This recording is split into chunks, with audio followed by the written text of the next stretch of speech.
Hi everyone, in this video I want to share my Cambridge interview experience. I did my interview in December 2023. More than half a year has passed, so I want to reflect upon that experience and perhaps share with you what you could do to improve your performance at the interview. So let me briefly introduce myself first. My name is Zhi Heng. I applied to Trinity College, Cambridge last year for an economics course. So the flow of Cambridge application is this. Firstly, you send your application through UCAS to the university and you have to submit your application on time. So for Oxford and Cambridge, they have an earlier deadline than the rest of UK universities. So you do need to submit your UCAS application by around mid-October, and afterwards you need to sit for the admissions test. The admissions test that you have to sit for is different for each course. Some courses might not even require an admissions test, but for economics and computer science at Cambridge, you do need to sit for a test called TOMUA. I made a video on TOMUA preparation, so if you're interested, you could check it out here. But in this video, I'm going to talk specifically about the interview process. So we're not going to talk about the admissions test and how to improve your UCAS application. So I mentioned at the start of the video that I applied to Trinity College.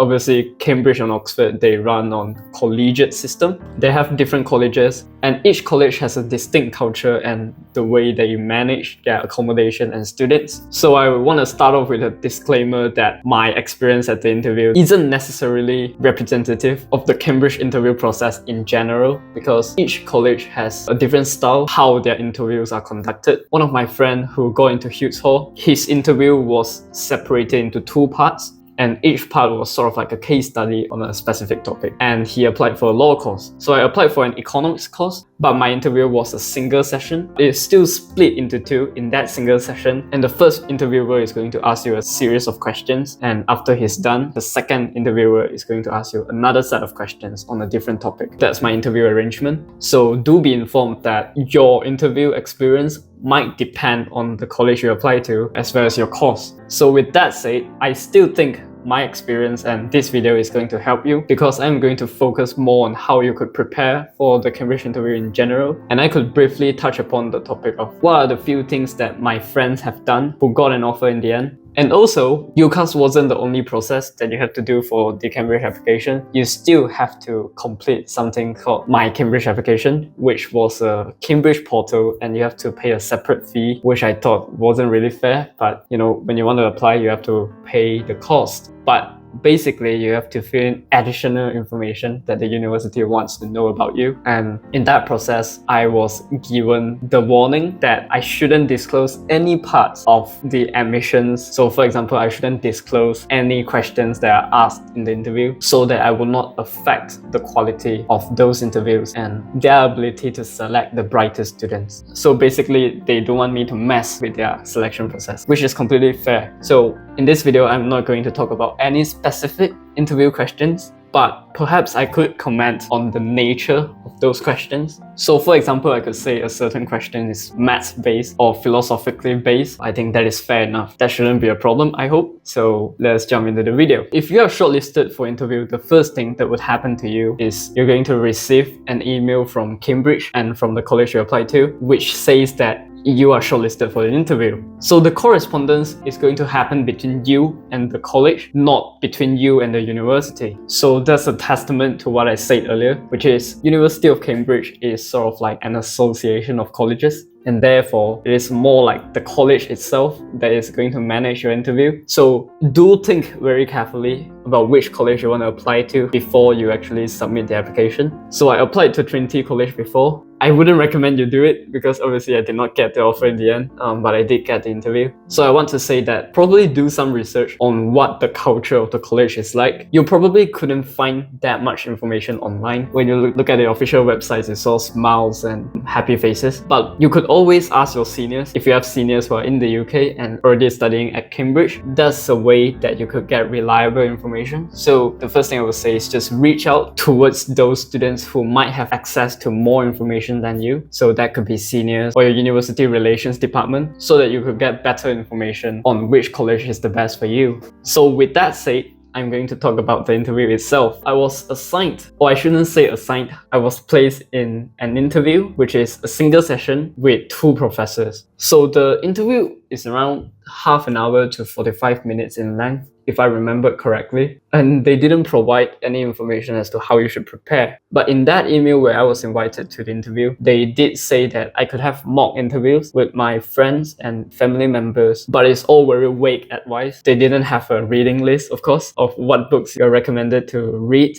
before doing the interview. So I just thought to myself, maybe it is a test of your intellectual capability, so you can't really prepare for it properly. But right now, as I'm making this video, I want to say that that is entirely untrue. Maybe some part of it makes sense. So for example, when I said that the interviews are more academically focused, that part is true. In the interview itself, I wasn't asked about my personal statement. Like throughout the entire interview, not a single mention was made of my personal statement and things like that. So it was more like a discussion about certain topics. But maybe that's only the case for economics interview at Trinity College, Cambridge. I couldn't say the same for other courses or other colleges. So you need to obviously understand what you've written in your personal statement. But for my case, I wasn't asked about my personal statement. For the first half of the interview, so as I mentioned earlier, the first session, I was kind of interrogated by one professor. He was interviewing me. The process was quite intense. It's not like they are not smiling. They do want to make you comfortable, but at the same time, they put a lot of pressure on you, especially when you try to answer some questions. So for example, in the first case study,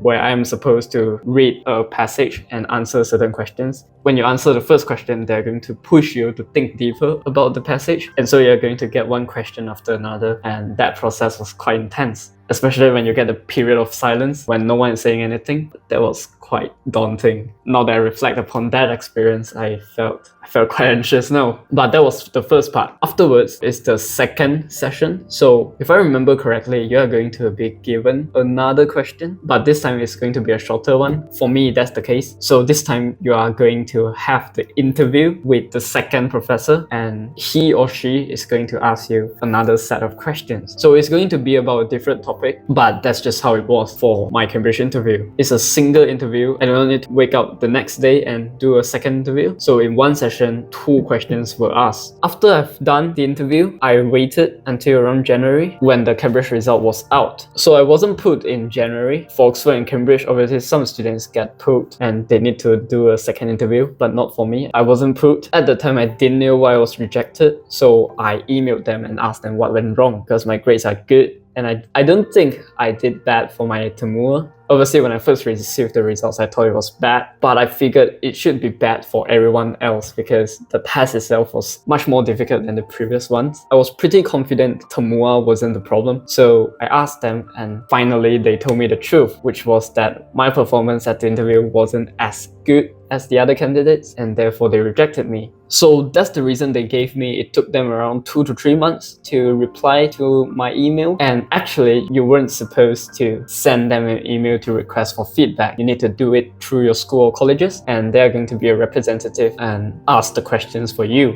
So I received the feedback from Cambridge, and they said that my performance at the interview wasn't competitive as compared to other students. So that's the truth of it. So right now, I have talked about my experience at the Cambridge interview. So I want to talk about my reflection. After all, I've been through this process twice. I applied to UK universities twice. The first time I applied was to Oxford, but I didn't get the interview. But the second time I applied to Cambridge and did get the interview. The first thing I want to talk about interview in particular is that you need to prepare. I know this sounds very cliche, but do be a believer. So what I mean by that is that I was quite cynical back then, especially during that period when I had to sit for the interview, because I was working full-time at that time. If you are new to this channel, you might not be aware of this, but I was working at that time. So naturally, I don't have quite as much time to prepare for the interview. And it's been quite a while since I've read any course book or maths book, which are quite intense. So my arithmetic capability was dropping, not to a very significant extent, because I did prepare for Temua, but it did drop as compared to my mathematical capabilities while I was in college doing my A-levels. So if you're a gap year student like me, you're staying at home so you don't get get the chance to prepare for the Cambridge interview, you could always go online and look at their official webpage or some websites set up by professors and try to get some interview materials or resources. I'm pretty sure that some practice questions could be found online for free. At any rate, that's what one of my friends did. He applied to Cambridge for a law course and he basically went onto the internet and looked at books and interview materials so that he stand a better chance. I used not to believe in those, but I should say that it is not so much about preparing for the right questions as preparing the right state of mind. In my previous video, I talked about whether university admissions is always fair. Maybe interview can't be prepared to the same extent as you would prepare for the A-level exam. To some extent, that statement is true, but don't just give up and not prepare for interview at all, because you do need to practice speaking and conveying your thoughts to accommodate you to that interview environment where you could talk and think at the same time. So I would recommend you to perhaps arrange for mock interviews with your friend group or your peers at college. A lot of the interview practice questions could be found online. You could interview your friends and have them interview you in turn. And also, do try to find some books which are related to the course that you're applying for. So if you're applying for an economics course just like me, you could do more maths questions and maybe do some research on how mathematics could be applied in the field of economics. Some economics books used by universities might be helpful. You could look at the beginner to intermediate level of economics. So I would say that it is worth your time to do some preparation, at least for the interview, by reading through related books or having mock interviews with your friends. So that's about all I have to say on Cambridge interview. I hope you find this video useful. So I actually have a plan for the future to invite some of my friends who have succeeded in getting an offer from Cambridge and ask about their interview experience. I think that would be very valuable to you because that's what I wish I had when I was initially applying to universities. So that's something I hope to do in the future. Stay tuned. If you find this video helpful, please give it a like and we'll see you in the next video. Bye!